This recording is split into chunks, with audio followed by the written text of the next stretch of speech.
Moltes gràcies. Agraïm, evidentment, la compareixença que heu fet de les tres entitats. Per part nostra, fent una mica de recull del que heu anat fent i anant per ordre, en Ricard Parés, estem molt d'acord que si bé la llei que anem a modificar, la 18/2001, és específicament en dos capítols molt concrets i de fet molt tècnics, no? Com són les sancions pel tema de les dejeccions i també el poder contemplar la infracció que suposa les ocupacions il·legals de granges, és l'oportunitat per una llei que és del 2001, és obsoleta en molts aspectes, i vosaltres n'heu parlat de molts aspectes, poder aprofitar la benentesa per modificar-hi aquells articles més enllà de dejeccions i d'ocupacions que seria important poder posar al dia. En aquest sentit, Ricard, parlaves de consolidar l'activitat agrària a Catalunya, tal com ho diu la llei, ho has comentat també, Joan. Ens has fet unes esmenes que prenem nota, el tema molt tècnic del tant per cent de la proteïna bruta. Jo entenc que aquest dossier ens el fareu arribar i, per tant, evidentment, si és així, ho contemplem i ja està. I en quant a les sancions a les ocupacions, focalitzaves molt en el tema de sanitat. Evidentment, també, estic segur que estem d'acord, hi ha un tema de propietat privada i hi ha un tema de benestar animal, que de fet el benestar animal és el que teòricament aquestes ocupacions pretenen denunciar i resulta que estan provocant un problema de benestar animal amb la pròpia ocupació. I hi ha una dada al final, que és que tinc la del 2021, de totes les inspeccions que va fer la Generalitat a nivell veterinari en qüestió de benestar animal, només un 4% van detectar algun aspecte a millorar en benestar animal, només un 4%, perquè aquesta és la realitat que a vegades se'ns en vol vendre una altra. Es parlaves també del tema de la representativitat de PORCAT, en prenem nota, nosaltres hem defensat moltes vegades que sindicats, federació de cooperatives, i tant que hi han de ser, però que també s'ha de poder obrir a organitzacions empresarials, a organitzacions de col·lectius agraris que també han de tenir veu i vot. Porca misèria, ho has comentat també des de Bovicat, en parlarem ara després, farem l'apunt. Pel que fa a en Joan Gel, de Bovicat, has tret un tema molt interessant, que és l'Agència de la Natura. Parlàveu que no s'us va donar veu. Nosaltres precisament estem posicionats en que es puguin fer les modificacions necessàries per poder establir un equilibri i que tingui més veu la gent del sector agrari i rural. I aquesta és una primera pregunta que voldria traslladar als altres dos compareixents.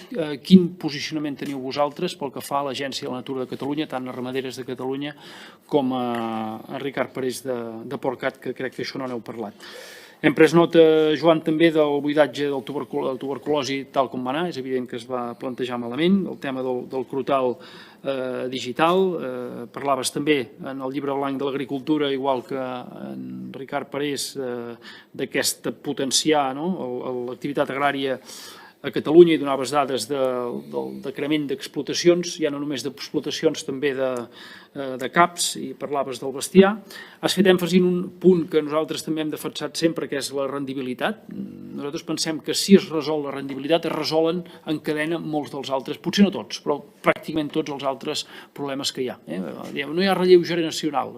Si el fill, la filla a casa veu que els pares es guanyen la vida dignament amb l'activitat pagesa, ramadera, agrícola, doncs evidentment tindran molt més interès en continuar la feina de casa.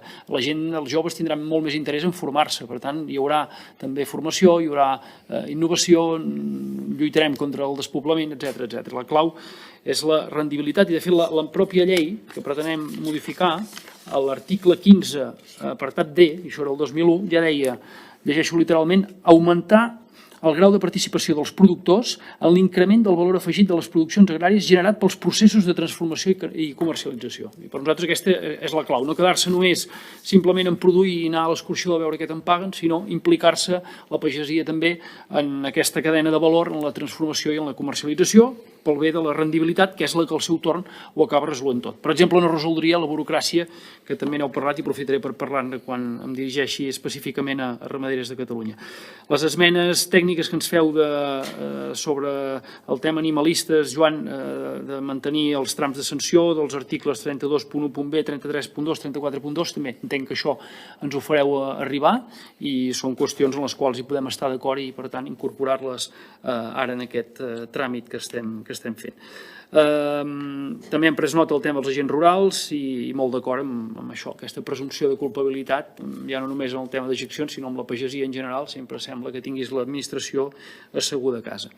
I Clara i Mari Carme, crec que no m'equivoco amb els noms, no sé si els he sentit, sí, Clara i Mari Carme, perfecte, doncs de Ramaderes de Catalunya, heu fet una feina excel·lent, de fet nosaltres mateixos, i jo personalment, me'l vaig fer molt meu amb el tema de poder denunciar l'excés de burocràcia que pateix la pagesia, i d'aquí em va sorgir la taula de desburocratització, en què hi havia representants del sector, partits polítics, el departament, es van fer unes reunions, es va elaborar un document, que era un bon document, que el que fa és poder actuar des de govern per simplificar una sèrie de tràmits.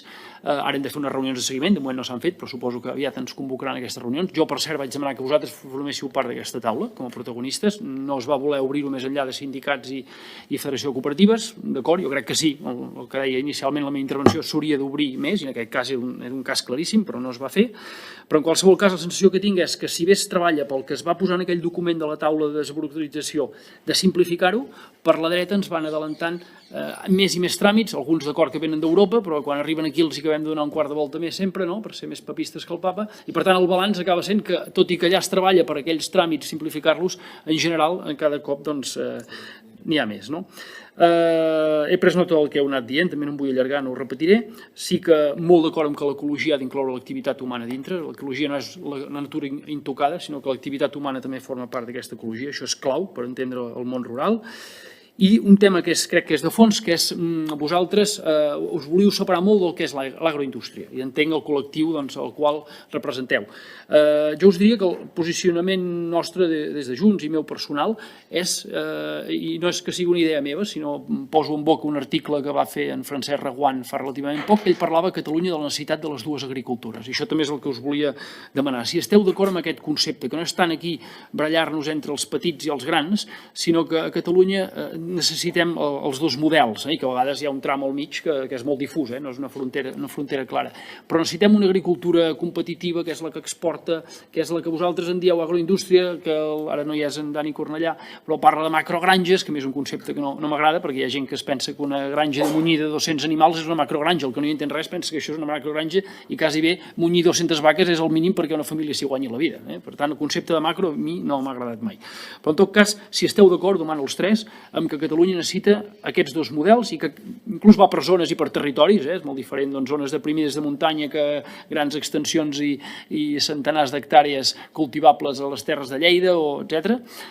Si esteu d'acord amb que necessitem tant aquesta agricultura més competitiva, més, si m'ho permeteu, empresarial potser, i aquesta altra agricultura més rural, més de projectes petits, i que se l'ha d'ajudar d'una altra manera, perquè per falta d'economia d'escala moltes vegades costa que pugui tenir aquesta rendibilitat.